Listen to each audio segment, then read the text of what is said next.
Mes sœurs et frères maliens, mes mères et pères maliens, mes filles et fils maliens. Où que vous soyez dans la région de Gao, de Ségou, de Mopti, de Sikasso, de Tombouctou, de Kidal, de Koulikoro, de Kaï, de Menaka ou de Taoudeni, quelle que soit votre religion, quelle que soit votre langue maternelle, Bamanan, Bomu, Bozo, Lang, Dogon, Peul, Soninke, Songoy, Mamara, Seinara, Arabe, Tamasiek, Hassania, Kasunke, Malenke, quel que soit le groupe social auquel vous vous identifiez ou auquel on vous identifie, que vous soyez un cultivateur ou une maîtresse de maison, un fonctionnaire ou un chef traditionnel, quel que soit votre pays d'origine, quel que soit le pays où vous êtes expatrié ou exilé, je m'adresse à vous. Peut-être que certains vont me demander ou se demander si ceci est une blague. J'aurais voulu que ce le soit. Mais, étant donné les lourds défis que notre pays doit aujourd'hui relever, je n'oserais pas me permettre de vous déranger pour ne vous apporter qu'une réponse légère. C'est en effet solennellement que je m'adresse à vous, chers amis, chers compatriotes. Je dois vous dire que c'est un honneur de vous proposer mon concours pour relever les lourds défis et pour redresser notre Mali. C'est un honneur pour moi en tant que fils de ce pays et en tant que citoyen de ce pays. Pays dont nos enfants vont hériter. Et c'est en tant que citoyen malien que je m'exprime.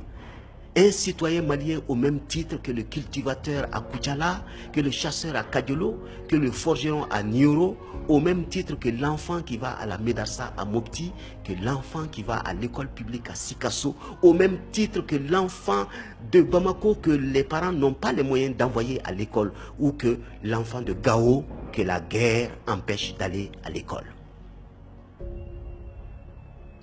Nous sommes tous des Maliens. Et de ce fait, la vie publique, la vie politique de notre pays nous affecte au premier chef, quelle que soit notre place dans la société. Pour cette raison, toute Malienne et tout Malien a son rôle à jouer, sa voix, son mot à dire dans ce pays. Mes chers compatriotes, chers amis, malgré tout ce que l'on peut dire d'apocalyptique sur le Mali, ma confiance en vous est sans borne. Je m'engage à œuvrer avec vous afin de faire en sorte que l'ouverture religieuse et culturelle qui est si caractéristique de notre pays soit un exemple pour le reste du monde.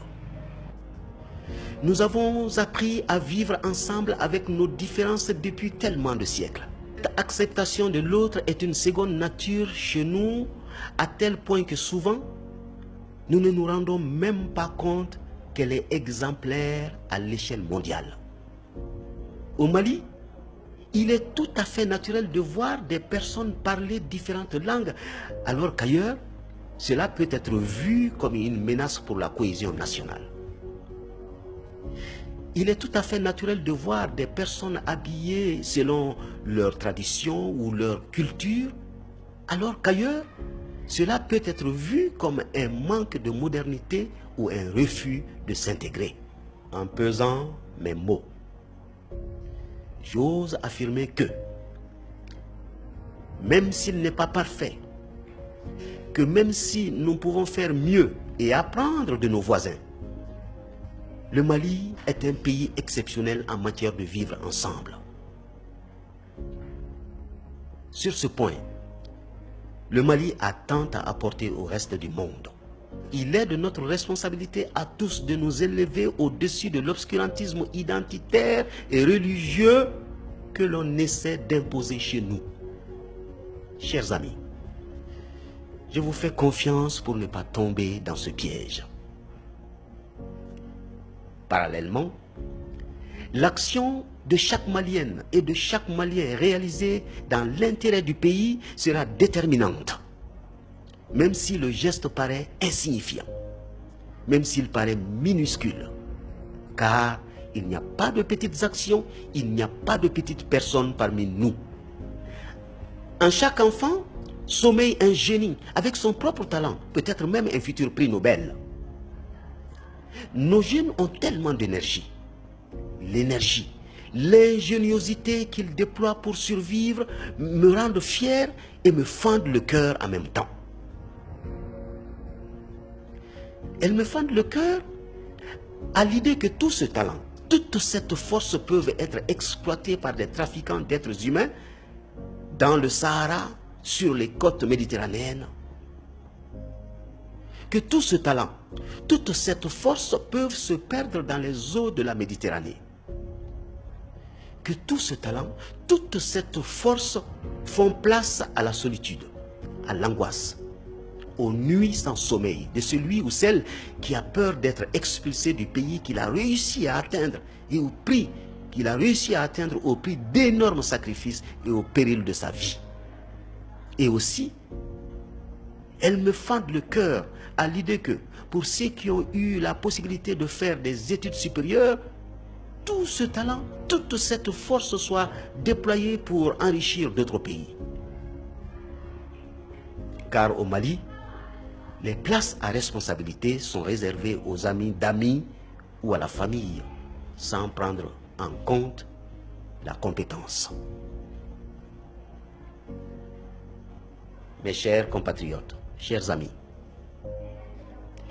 tout le monde a son rôle à jouer pour relever le défi de notre nation avec succès. Tout le monde, même ceux qui se pensent à l'abri de tout souci. Oui, ceux-là ont également intérêt à œuvrer dans le sens de l'intérêt de tous. En effet,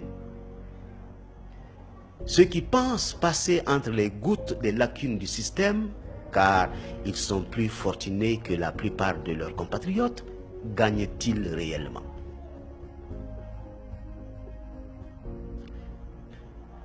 L'homme privilégié, lorsqu'il est malade, pour se soigner, il prend l'avion et va se rendre dans un autre pays. Et bien sûr, il ne bénéficie pas de la sécurité sociale dont même les plus riches d'autres pays ne se privent pas quand ils y ont accès. Sans parler du vol médicalisé. Et par ailleurs, même si l'homme fortuné a envie de gaspiller son argent, s'il a une urgence médicale, son urgence va devoir attendre le prochain vol.